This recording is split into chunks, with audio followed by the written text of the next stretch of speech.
आम्ही चाललो होतो शेतात. बारीक काय बोलतात त्याला? पाडस नाही, पाडस बस गाईचं पाडस. हे कोकरू हे दिसले. आता मी जाणार आहे हातात उचलून घेऊन.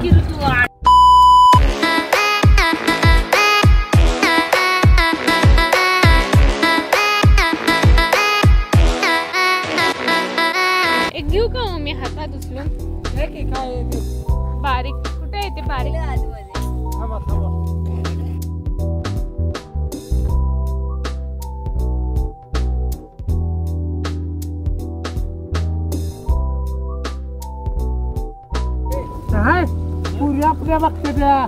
तेवढ्यात बसणार नाही काय?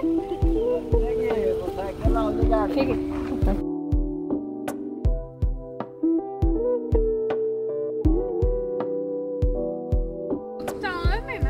नाही रे असं घ्या असं. हा ते देतात बघ. एक बाजू खालून आणि एक बाजू वरून असं असं ग. आपण छोट्या बेबीला कसं घेतो.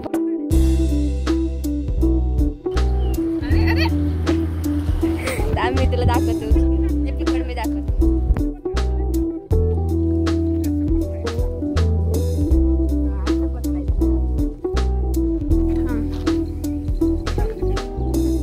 नवीन कोणतरी त्याला वाटत तोंड दिसलं पाहिजे. कसं क्यूट.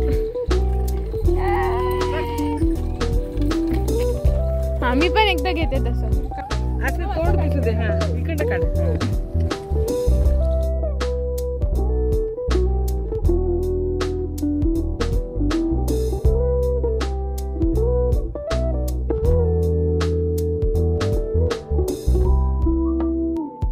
मी आज तुम्हाला आमचं शेत दाखवते.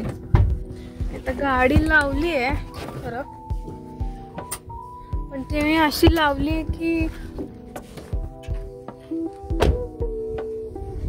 रस्त्यात तर नाही वाटत आहे ना. ठीक आहे, बसेल एवढ्यात एखादी बस आली तर. पप्पा नसले की मला खूप टेन्शन येतं की मी गाडी कुठे लावते, कशी लावते. डबल चेक करते मी एकदा लावल्यानंतर. पण आता इथून अशी आहे त्याला पुढे तिथे एक हे झाड दिसते ना तुम्हाला, तिथे खाली आमचं शेत आहे. आमचं शेताचं लोकेशन असलं मस्त आहे. आमच्या शेताचं तिथे लिटरली समोर पवनचक्की आहे. मस्त वाटतं ना शेतात आलं की. मी इतक्या वर्षानंतर जवळपास 4-5 वर्षानंतर शेतात आली आहे. 2020 मध्ये कधीतरी. त्याच्यानंतर बसले. कसला मस्त व्ह्यू आहे.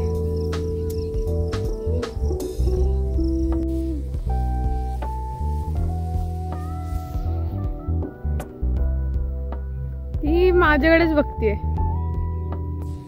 हाय हाय.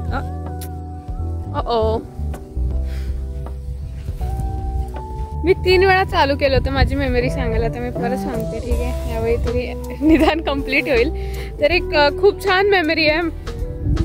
आता मी विसरले मी काय सांगत होते. जाऊ दे. त्या बघा त्या काय.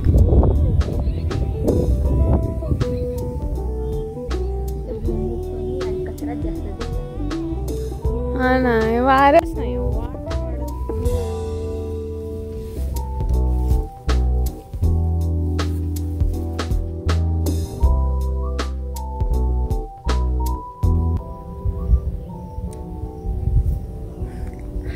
हे माझं असंच शेत आहे.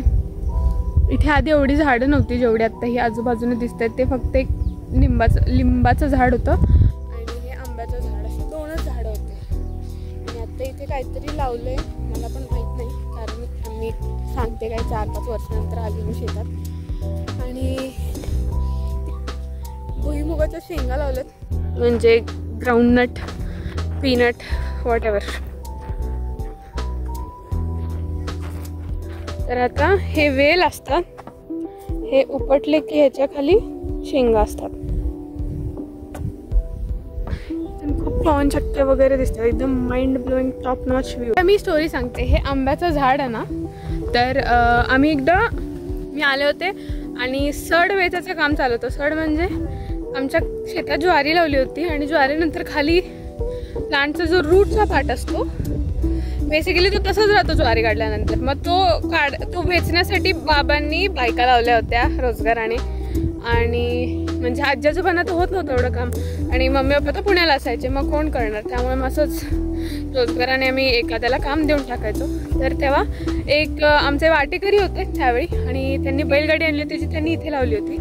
मग बाबा बसायचे दिवसभर, कारण बाबांनाही काम जमत नव्हतं ऑपरेशन झाल्यामुळे. तर मग आम्ही दिवसभर मी बाबांसोबत इथे बसून घालवलं होतं आणि मला इतकं बोर झालं होतं. मला TV बघायचं होतं, मला घरी जायचं होतं फक्त. आणि आमच्या घर इथून बऱ्यापैकी जवळपास 5 किलोमीटर लांब आहे आणि लहान असताना एकटीला तर पाठवू शकत नव्हते. तर मी आणि माझे बाबा बसलो होतो आणि खूप वेळ आम्ही इकडच्या तिकडच्या गप्पा मारल्या, टाईमपास केला. आणि आय थिंक तो माझ्या आयुष्यातला बेस्ट पार्ट होता, जेव्हा म्हणजे मी इथे बसून वेळ घालवला होता. मम्मी आणि आत्याकडे त्या पुढे गेल्या मग अशा.